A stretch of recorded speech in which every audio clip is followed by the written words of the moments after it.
Ahojte tvoriví ľudia, vy čo radi vytvárate krásu a estetiku, ale aj vy, ktorí ju radi príjmate. Touto formou sa vám prihováram už po tretíkrát s pozvánkou na seminár Tvorenie a umenie. V predchádzajúcich dvoch videách som toho musela veľmi veľa narozprávať, aby som vás na ten seminár tak povediac nahovorila. Teraz by som chcela dať priestor tým, ktorí tento seminár naposledy absolvovali. Nechajte sa pozvať od nich.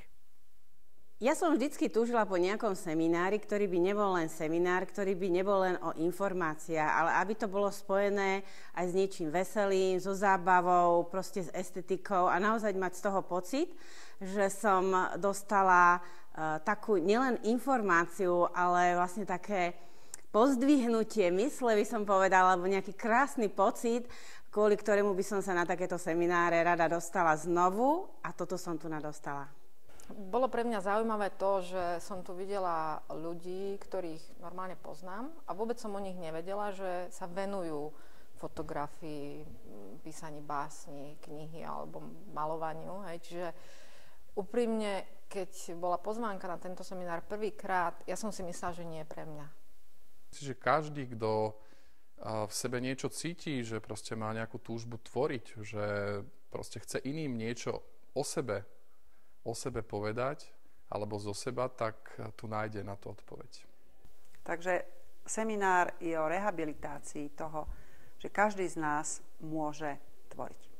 Príďte sem, lebo možno je toto taký prvý krok k tomu, aby ste naozaj pochopili, že toto som ja ako umelec, toto je moja pravá hodnota, toto chcem naozaj robiť, tak to cítim a robí ma to šťastným. Myslím si, že každý človek v sebe nájde kus umelca. Veľmi skoro začnem študovať, ako sa robia fotografie, pretože ma to očarilo. Tí ľudia, pokiaľ to v sebe chcú objaviť, tak nech prídu na seminár.